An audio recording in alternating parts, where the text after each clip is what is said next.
Gente querida, boa noite, paz de Jesus, amém? Toda vez que nós iniciamos o momento da meditação em Piratininga, eu faço liturgicamente uma pergunta: tá tudo bem? Tá tudo bem, gente?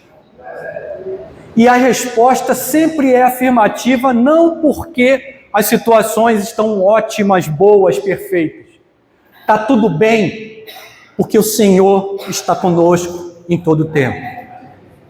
Então é sempre bom reafirmar isso, não como uma confissão positiva, não como algo que a gente faça psicologicamente falando, mas como uma afirmação da nossa fé. Está tudo bem, porque o Senhor está no meio de nós. O Ramiro falava sobre um momento de louvor e eu estava ali cantando, adorando. Eu sou uma pessoa do louvor, eu comecei a ajudar na igreja através do louvor. Até hoje participo na igreja como alguém que ajuda no louvor. Então o meu coração, ele é um coração, não por minha causa, mas é um coração adorador, um coração que gosta de louvar. E enquanto cantava aqui, eu ficava pensando assim, o Ramiro não me avisou que eu ia vir numa igreja pentecostal, mas eu vim para uma igreja pentecostal. Só existe igreja onde há Pentecostes. Aonde o Espírito Santo é derramado, uma igreja passa a existir. Foi assim com a igreja primitiva, que ali reunida 120 pessoas perseguidas com medo do que viria, explode o Pentecostes. Então só existe igreja onde há Pentecostes. E se existe essa igreja, é porque um Pentecostes aconteceu na vida de cada um de nós. Dessa forma, somos pentecostais. E aqui nós adoramos com liberdade, com alegria. Dito isso, eu queria te convidar mais uma vez a orarmos. A fechar um pouquinho os seus olhos, a baixar a sua cabeça, trazendo a sua mente, o seu coração a esse momento. Não como alguém que quer ouvir um pregador, não como quem quer ouvir alguém diferente na igreja, mas como alguém que quer sair daqui dizendo: eu vi o Senhor, e ouvi a sua voz. Aquele homem ali não é nada, o Senhor é tudo. Então vamos orar nesse sentido, para que a gente tenha a expectativa de ouvir a voz de Deus, não a voz de homens. Homens são usados, mulheres são usadas, as suas vidas são instrumentos do Senhor, para que a mensagem tenha uma cara parecida com eles, mas eles não têm a menor capacidade de gerar em nós esse desejo de sair daqui parecido com Jesus. E se você sair daqui com vontade de ser mais parecido com Jesus, eu estou extremamente realizado. Porque isso não vem de retórica, isso não vem de estruturas da palavra, mas isso vem da visitação do Espírito Santo. E é isso que nós queremos pedir agora. Feche seus olhos um pouquinho, abaixe sua cabeça. Paizinho, que privilégio o Senhor me deu essa noite de vir a um lugar onde posso me juntar a irmãos e irmãs que não são normalmente meus irmãos e irmãs dominicalmente falando, mas que se tornam aqui e eu me torno com eles uma comunidade da fé. De maneira que eu vim para a tua casa. E se a casa é tua, ela é nossa, porque nós somos filhos do Senhor. Muito obrigado, então, por essa oportunidade de vir aqui para adorar com meus irmãos e irmãs. Nosso desejo, Senhor, e esse desejo, meu coração quer ter todas as vezes que nos reunimos em torno do Teu nome. Nosso desejo é sair daqui com uma vontade tão grande de fazer a Tua vontade, que verdadeiramente possamos dizer como o apóstolo: não sou eu mais que vive, mas é o Senhor que vive em mim. Faz a gente ser essa igreja que sai daqui com vontade de ser parecida com o Teu Filho. É o que te pedimos em nome de Jesus, com perdão dos nossos pecados. Amém. Amém. Amém. Nossa igreja de Piratininga é uma igreja em processo de revitalização. Uma igreja que se reunia numa sede um pouco menor que essa, uma sede alugada, mas que, dada a obra que foi feita na região oceânica, da transoceânica, não sei quantos conhecem ali, o BRT passou na frente da igreja, e nós ficamos sem espaço de estacionamento, passando a depender do terreno ao lado. Com isso, e com a pandemia, tivemos que sair dali para ir para um outro lugar, e agora estamos reunidos numa escola, pela manhã, onde temos sido profundamente abençoados. Primeira coisa, então, que eu quero dizer, antes de falar do texto em si, é: a nossa bênção não está, em primeiro lugar, na quantidade de pessoas que ocupam o banco da igreja. A gente almeja isso como alguém que quer ver uma igreja pujante, feliz e adoradora. Mas ainda que estivéssemos eu e mais 2 aqui, o Senhor estaria no meio de nós. Não é porque Piratininga foi para uma escola, ficou pequena. Não é porque ainda há espaços aqui que eu e você precisamos desanimar com nada. Pelo contrário, mês de missões se tornam para nós um chamado a dar continuidade naquilo que se iniciou lá com os apóstolos no Pentecostes. Não desanime de maneira nenhuma, com nada. E siga firme como comunidade da fé na direção que o Senhor tem chamado esse povo que se reúne pelo seu nome. Mas voltando à nossa igreja de Piratininga, eu vi e vivo lá uma realidade interessante.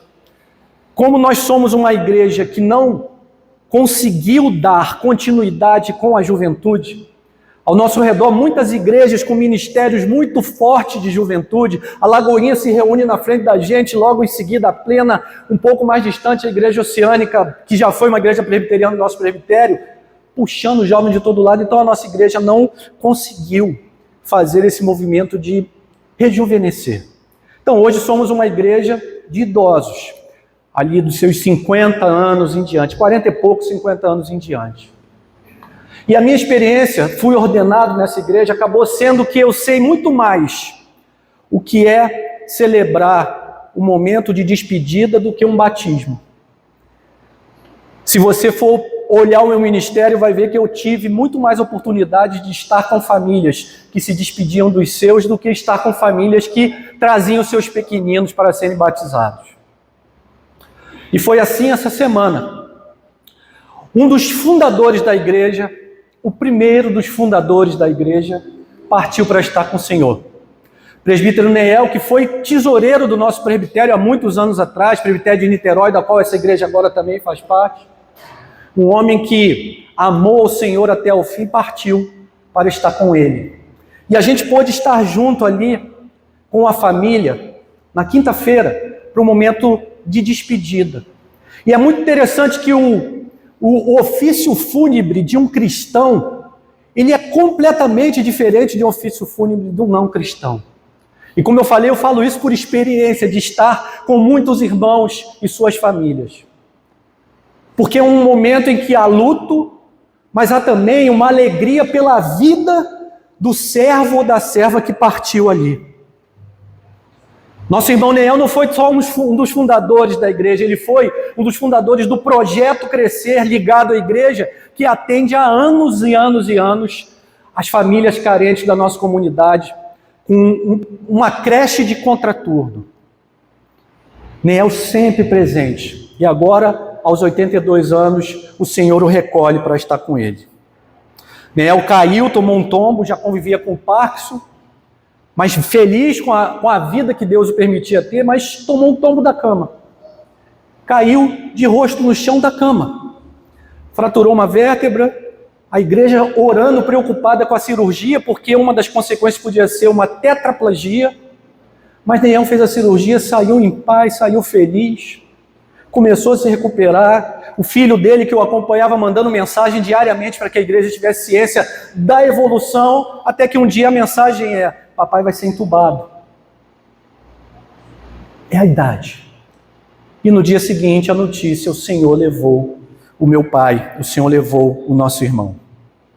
Enquanto eu estava ali esperando no momento da celebração, eu ficava olhando o povo e pensando na vida daquele meu irmão.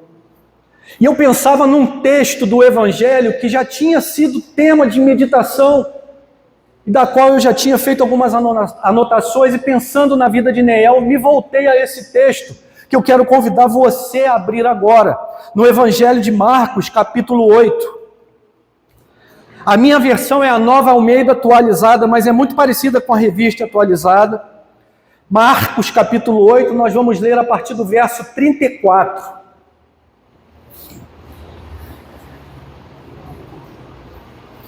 Eu não sei aqui se nós temos o hábito de nos levantarmos ao lermos a palavra do Senhor, mas é um momento importante da gente se movimentar um pouquinho e lermos de pé.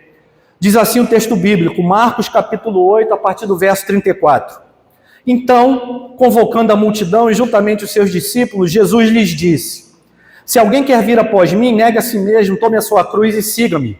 Pois quem quiser salvar a sua vida, perderá.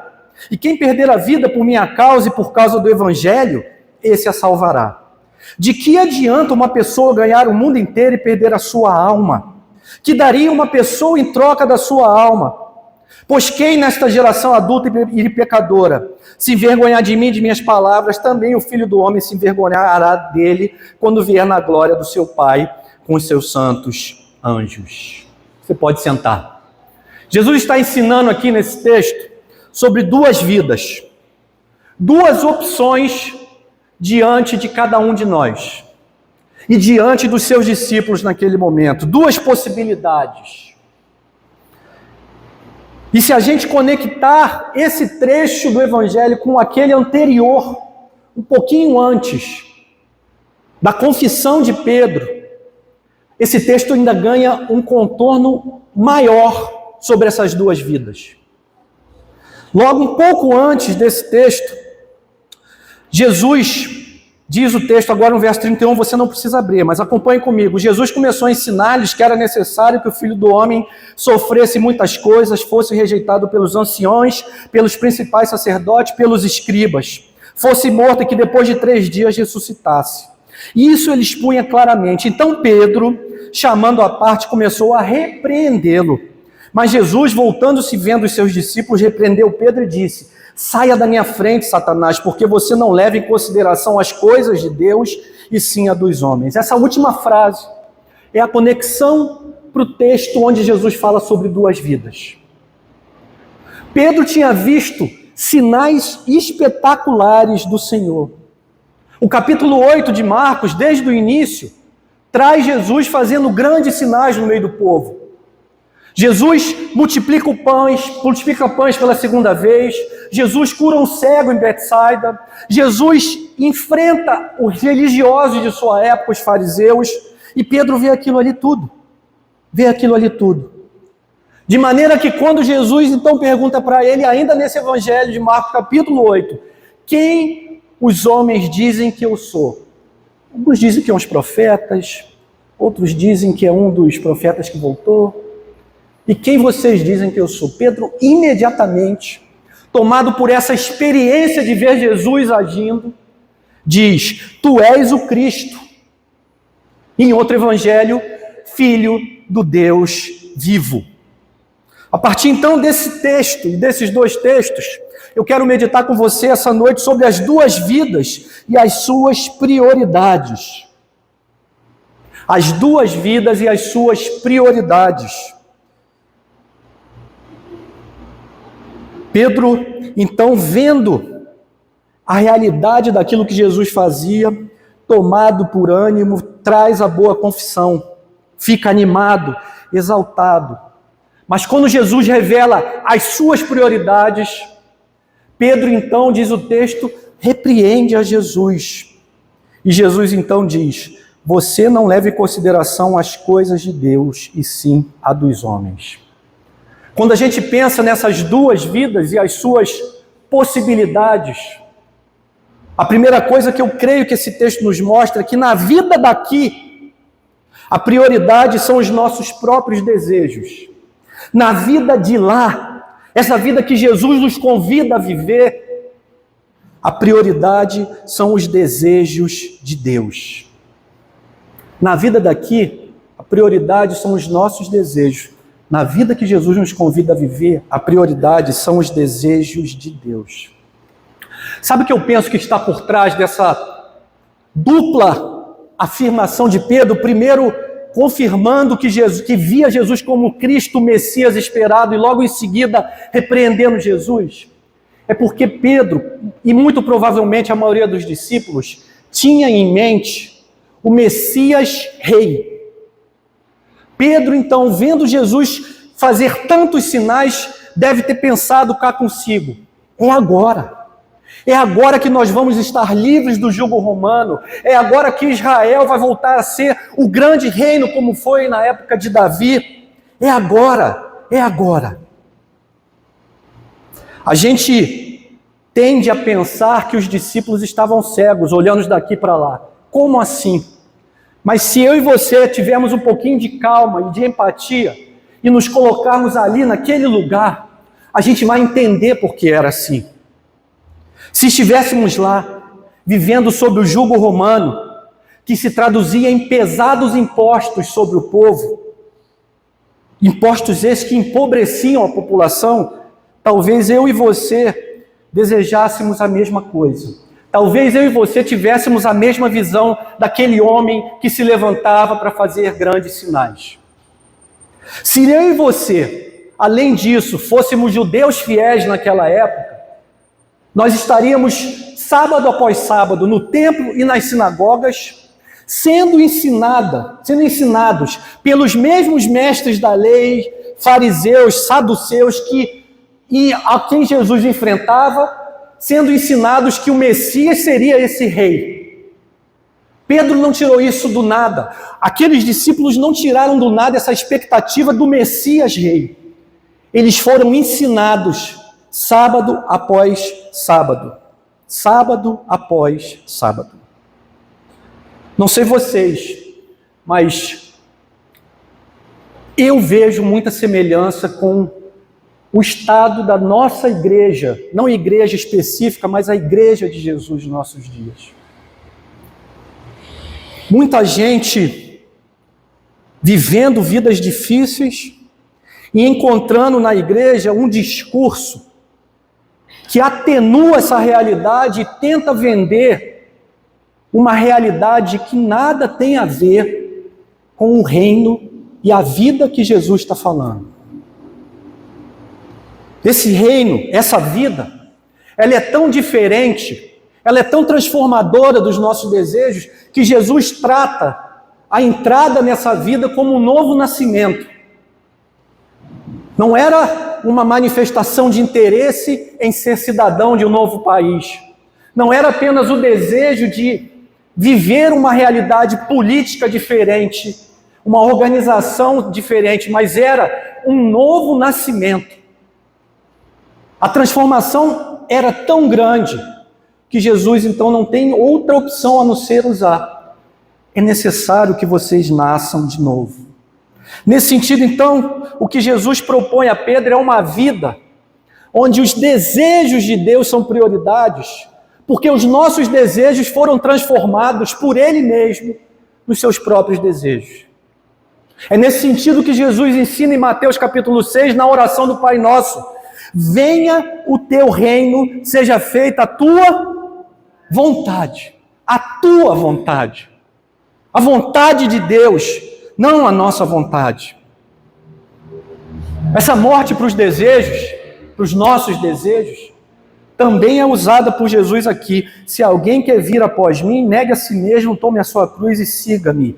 Cruz é lugar de morte. Quando Jesus fala, tome a sua cruz, Jesus está reafirmando o que já tinha ensinado no Evangelho de João. Você precisa morrer para esse mundo e nascer de novo para essa nova vida. A mudança é tão grande que Jesus diz, negue-se a si mesmo. Pedro vê Jesus como um Messias rei, que vai transformar a realidade sociopolítica de Israel. Jesus, logo em seguida, joga um balde de água fria nos desejos de Pedro e diz, os desejos dos homens não são a minha prioridade.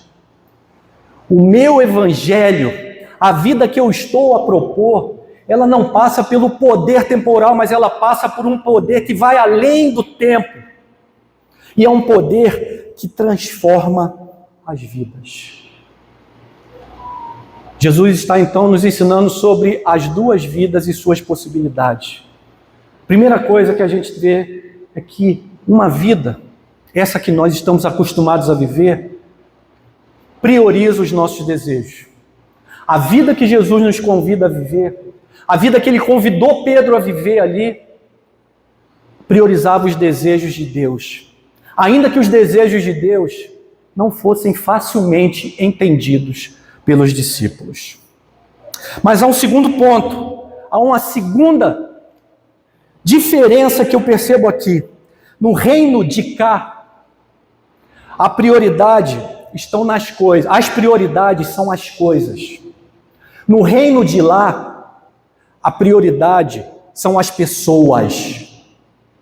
No reino de cá, na vida de cá, nessa vida que nós estamos acostumados a viver e na qual nós somos instruídos todos os dias, coisas se tornam prioridades.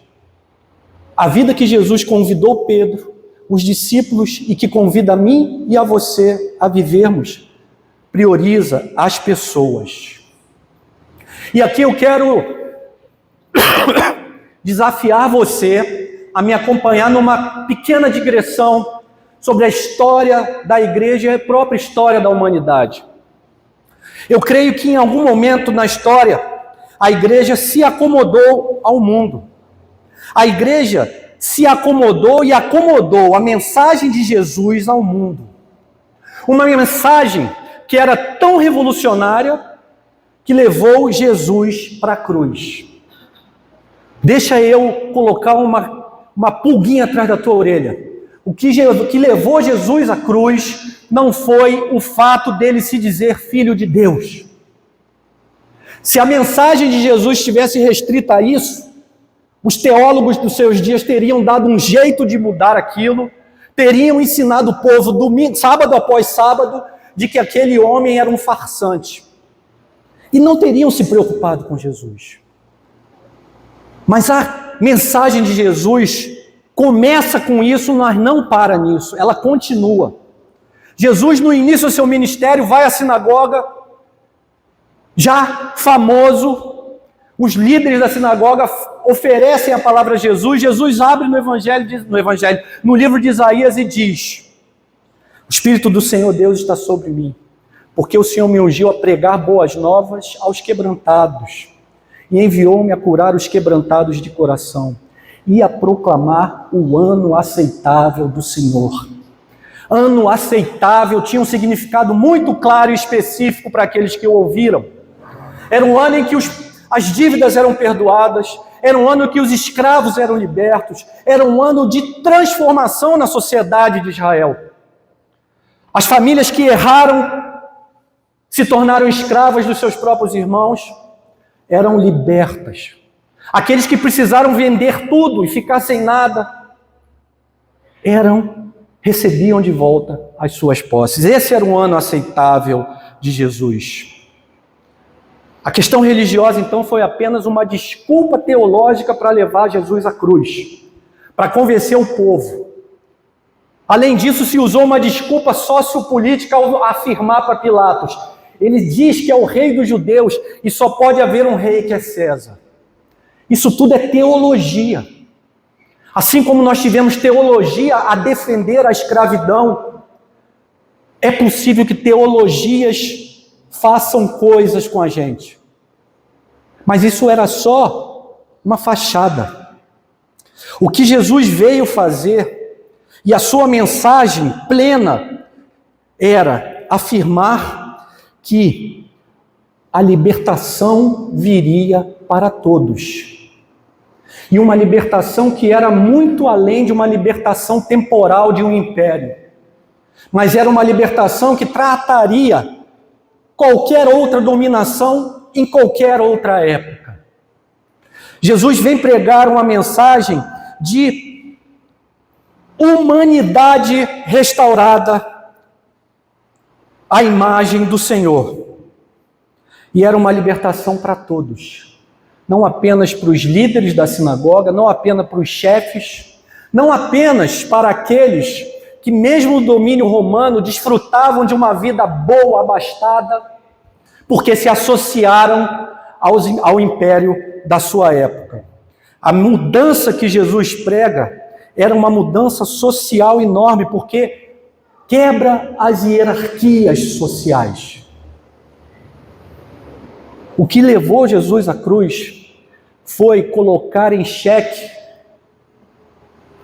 os benefícios, os privilégios que uma camada da população israelita desfrutava, ainda que uma grande parte empobrecesse com os impostos de Roma.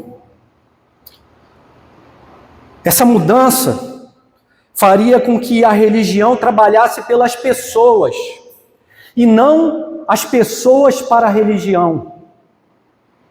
Ela é tão séria que Jesus, em outro lugar, no Evangelho de Mateus, fala para os fariseus: ai de vós, escribas e fariseus hipócritas, porque vocês dão o dízimo do hortelã e do endre e do cominho e desprezam os preceitos mais importantes da lei, a justiça, a misericórdia e a fé.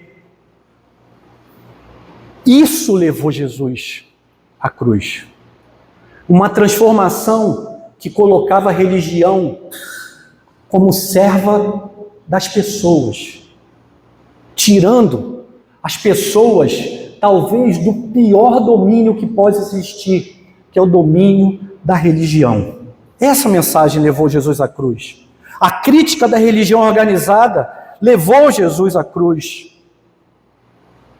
Onde foi então que a igreja acomodou a mensagem de Jesus? Quando ela deu, de alguma forma, continuidade a esse modelo de religião.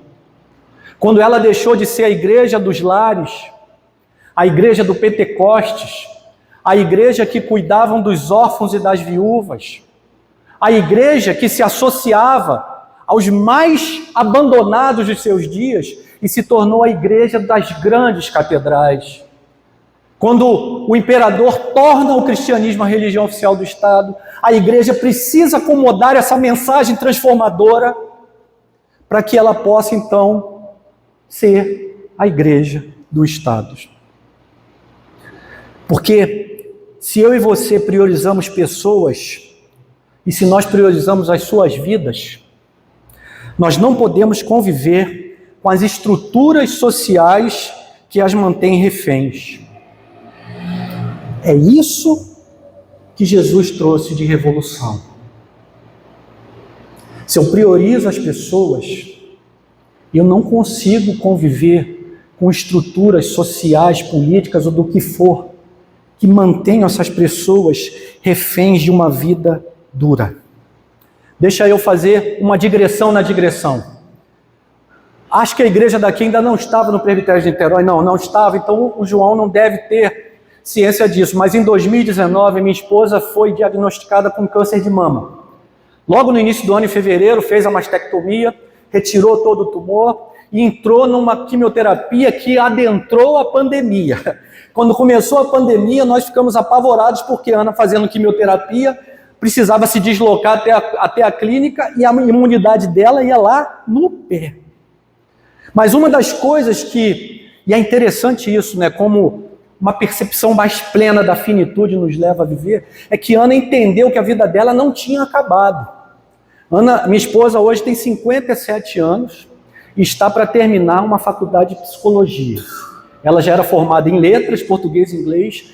O câncer veio, a cabeça dela lidou com aquilo tudo e uma das saídas é: eu quero estudar de novo e eu quero estudar alguma coisa que me vai fazer ajudar pessoas. Está para terminar psicologia. E a gente procurando livros para ela estudar esse período que vai começar agora, eu achei um livrinho na seção de psicologia que tem o seguinte título, preste atenção: A Loucura do Trabalho, Estudo da Psicopatologia do Trabalho. Preste atenção nisso. A Loucura do Trabalho, Estudo da Psicopatologia do Trabalho. Eu ainda estou no início, mas o argumento do autor é tratar as doenças emocionais que a forma como nós nos organizamos como sociedade do trabalho traz às pessoas. Doenças essas que muitas vezes ficam ocultas, porque somos ensinados desde pequeno que o trabalho enobrece, é verdade, que o trabalhar é importante, é verdade, que nosso Deus trabalha e nós também devemos trabalhar, é verdade, mas não somos ensinados que as estruturas que criamos, muitas vezes, destroem o homem e a mulher. E nesse livro o autor vai lá atrás para falar quando esse tema começou a ser estudado. Quando que começaram a pensar sobre as patologias do trabalho, ele chega na Revolução Industrial. Preste atenção nisso. Revolução Industrial, que trouxe qualidade de vida para a gente, hoje trouxe muitas lutas no início. Os homens e mulheres tiveram que sair do campo, tiveram que ir para as cidades e se submeter, porque precisavam comer, a trabalhos cujas jornadas muitas vezes passavam das 16 horas diárias. Crianças de 7 anos trabalhavam como adultos nas fábricas.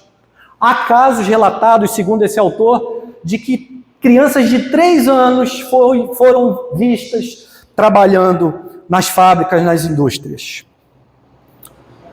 Sabe por que essas pessoas precisaram sair dos campos?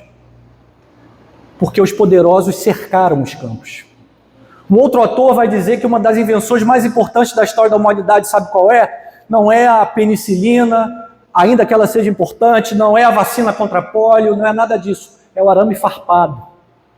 Porque o arame farpado demarcou a terra dos poderosos. As pessoas não precisaram sair do campo porque escolheram ir trabalhar nas fábricas. Elas não tinham mais onde comer, de onde tirar o seu sustento. E sabe por que elas se submeteram a condições das mais terríveis de trabalho? Porque precisavam comer. Precisavam comer. A pergunta que eu me fiz então e que eu faço para você essa noite, te desafiando a pensar é: onde estava a igreja que ouviu do Senhor Jesus que a vida que Ele oferecia, a vida que Ele tratava, era uma vida que priorizava as pessoas? E a gente não pode jogar nem na conta da Igreja Católica, porque a Revolução Industrial é fruto do nosso próprio protestantismo. Então eu pergunto, onde estavam as igrejas presbiterianas, metodistas, anglicanas e batistas, quando uma multidão de crianças era explorada dessa forma? Onde estamos hoje, eu e você, quando gente da nossa comunidade, de gente do nosso lado, não encontra trabalho adequado, saúde, educação, moradia? Eu não estou falando do Nordeste empobrecido do Brasil, não. Eu estou falando do morro que fica do lado da nossa comunidade em Piratininga, o Morro do Caniçal, onde o tráfico graça. Eu não estou falando do Nordeste brasileiro e do Sertão, eu estou falando de uma comunidade que tem acima do túnel que liga Charitas ao Cafubá, do novo túnel, em que tem uma comunidade dentro da floresta, e uma irmã da nossa igreja mora lá. Onde nós estamos? O que matou Jesus não foi dizer que o reino de Deus só viria depois da nossa morte. O que matou Jesus foi dizer que o reino de Deus já estava entre nós, aleluia! E se o reino de Deus já está entre nós, se nós priorizamos a vida nesse reino, se nós priorizamos os desejos de Deus, nós devemos priorizar as pessoas, porque as pessoas são a coisa mais importante da criação. O homem e a mulher são a imagem e semelhança do nosso Criador.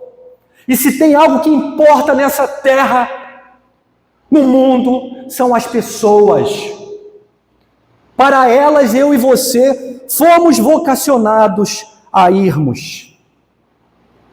A vida que nós deixamos para trás, que somos convidados por Jesus a deixar para trás, é a vida com que se preocupa com o que nós vamos comer, com o que nós vamos vestir.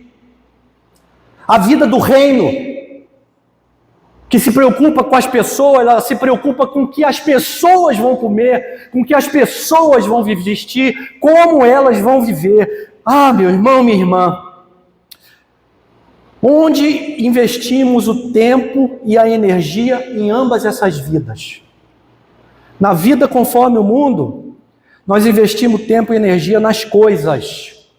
Na outra, nós investimos tempo e energia nas pessoas. Isso é muito prático. É abrir mão daquilo que provavelmente nós temos, para que pessoas que são a prioridade de Jesus possam viver de maneira melhor. Pedro queria o bem-estar de Jesus. Quando Jesus fala que vai morrer, ele fala: pelo amor de Deus, como assim? O Senhor vai resgatar Israel. Certamente Pedro tinha o desejo de que o povo vivesse melhor, uma vez que fosse liberto do jugo romano. Mas o que Jesus propõe é trazer libertação para toda a humanidade, não somente para Israel. Qual a medida de sucesso em ambas essas vidas? Na vida conforme ao mundo, a medida de sucesso ela é material, ela é visível, ela é palpável. São os bens, as coisas, os carros, as casas, o salário, a conta bancária. Na vida que Jesus oferece, o nosso sucesso ele é intangível. Eu não posso tocar nele, porque o meu sucesso, o teu sucesso como ser humano criado em imagem e semelhança de Deus e restaurado em Jesus, é que a pessoa que está ao nosso lado viva bem. Isso não é tangível. Não é um projeto que eu entregue. Não se mede. Só se vê. Quais as frustrações, então, em ambas as vidas? Em uma, a frustração é não ter morrido rico de coisas. Em outra, a frustração é não ter morrido rico de pessoas. E aqui eu volto ao início da mensagem, naquilo que eu pensava no sepultamento do presbítero Neel de nossa comunidade. Nosso irmão não se enriqueceu, vivia uma vida digna com a sua aposentadoria, mas não ficou rico. Neel já não tinha nem mais carro porque não podia dirigir, por causa do Parkinson. Eu não acho que ele deixou bens para os seus filhos, mas quando eu olhei a multidão que estava no seu sepultamento, gente da nossa igreja de hoje e de ontem, gente que já tinha passado pela igreja, mas que estava ali, gente de outras igrejas, de outras comunidades, diversos pastores, eu entendi que Neel escolheu a vida boa. Ele era rico de pessoas. De pessoas. Meu irmão, minha irmã, já vou concluindo, te desafiando a fazer a mesma escolha, a priorizar as pessoas que estão ao seu redor. Eu quero te desafiar a ser a igreja que vive conforme a mensagem de Jesus e não acomoda a sua mensagem. Eu quero te desafiar a viver aquilo que Lloyd Jones falou, dizendo: o chamado do evangelho não é meramente uma troca moral, preste atenção nisso, mas a morte para uma vida centrada no eu e o nascimento para uma vida centrada em Cristo. E se é centrado em Cristo, segue o exemplo de Cristo. E se segue o exemplo de Cristo, pode morrer pelas pessoas. Um outro homem da fé, extremamente importante na história da igreja, é um homem chamado Dietrich Bonhoeffer. Esse homem foi um pastor na Alemanha, na época do nazismo. E enquanto a igreja organizada da Alemanha se unia ao nazismo, Bonhoeffer o criticava, a ponto de ir para a prisão, para um campo de concentração. E alguns dias antes da guerra ser finalizada, dos aliados vencerem a Alemanha, veio a morrer em um campo de concentração. Bonhoeffer afirma: quando Cristo chama um homem ou uma mulher, ele o convida a morrer. Morrer para si mesmo e viver para a glória de Deus e o bem dos outros. Eduardo, então, o que isso tudo tem a ver com o nosso mês de missões?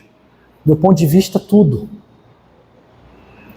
A igreja é a única que foi vocacionada para pregar o Evangelho. Nenhuma estrutura, nenhuma organização social recebeu a vocação e o poder para pregar o Evangelho. Se eu me interesso pelas pessoas, eu me interesso pela sua vida plena. Dessa forma eu me interesso que ela tenha Jesus como Senhor e Salvador, para que ela tenha a eternidade garantida. Para que possamos ir no dia do sepultamento e nos alegrarmos, como nos alegramos no sepultamento do Neel, dizendo: Neel, daqui a pouco estamos juntos de novo. Qual a vida você quer seguir? A vida que prega o Evangelho ou a vida que se acomoda no banco da igreja? Mas, e aqui eu volto à acomodação que a igreja fez da mensagem de Jesus. Qual evangelho você quer pregar? Qual evangelho você quer viver? Aquele que se preocupa com a salvação da alma e esquece da vida da agora? Ou aquele que segue o exemplo de Jesus, que declarou o ano aceitável socialmente falando para o povo de Israel? O evangelho precisa encampar tudo. A nossa responsabilidade é com a salvação da alma, mas com a salvação da vida. Por que Deus não nos leva no momento que nós aceitamos a Cristo? Por que na hora que a gente vem aqui à frente, atendendo o apelo de um pastor, de um pregador, a gente não é fulminado e vai embora para a eternidade? Porque Ele tem um chamado para nós. Esse chamado passa pela pregação do Evangelho, com palavras e com a vida. Um Evangelho que faça sentido no mundo, não um Evangelho ufanista, que transfira todas as coisas e transformações que Jesus propôs para a eternidade. A perfeição é lá, mas ela começa aqui. O reino já está entre nós. A oração ensinada por Jesus já foi ensinada. Venha o teu reino, seja feita a tua vontade. E a vontade de Jesus é que nós sejamos aquilo que Calvino falou. É impressionante como a gente não lembra dessa fala de Calvino. Está registrada num livro chamado Pensamento Econômico Social de Calvino. Calvino certa vez disse: em Genebra, o pobre é o ministério do rico. Preste atenção nisso. O reformador que pensou a teologia que traz a nossa confissão de fé e que funda a nossa igreja presbiteriana, disse: o pobre é o ministério do rico. Que os pobres de espírito, mas também financeiro, sejam os nossos ministérios, meu irmão, minha irmã, que somos ricos em Jesus, mas que muitos de nós, igreja, também tem recursos financeiros para transformar a realidade ao seu redor. A igreja vai ser perseguida aí. Quando ela começar a mexer nas estruturas e quando ela começar a declarar: basta. Basta. Esse homem e essa mulher que moram dessa maneira são imagem e semelhança de Deus. Eles precisam ter uma vida digna. Eles precisam ter uma vida digna. Essa mensagem é a de Jesus. E deixa eu te dizer, e eu vou finalizar assim, é essa mensagem que vai trazer perseguição para a gente. Porque é a mensagem que transforma o aqui e o agora, e não se acomoda com o futuro. Amém? Vamos orar? Feche seus olhos um pouquinho, novamente. Vamos orar. Pai, eu não poderia sair daqui de outra maneira, Senhor. Abençoado pela comunhão com meus irmãos e irmãs, por tudo que vivemos e experimentamos essa noite. Não poderia sair daqui de outra maneira que não seja uma vontade profunda de fazer diferença no mundo, Pai. De usar a minha vida naquilo que é água e pão, e não naquilo que não traz vida. de usar a minha vida focando naquilo que o Senhor focou, Jesus. As pessoas ao meu redor. Antes de tudo, levando essa mensagem de salvação que me alcançou e que hoje me faz afirmar que está tudo bem, não por causa das circunstâncias, mas por causa da tua presença da minha vida.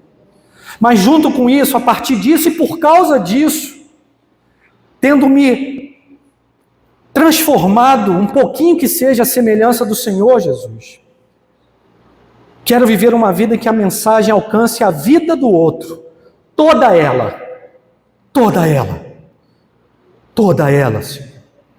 Ainda que com isso eu precise pagar um preço pessoal e de maneira coletiva como igreja, um preço comunitário de viver como Jesus viveu.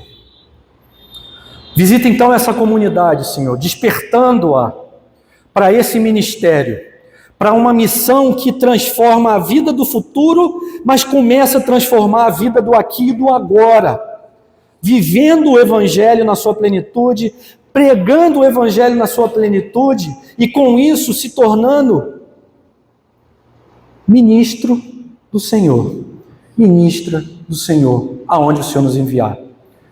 Por isso precisamos, Espírito Santo, da tua presença.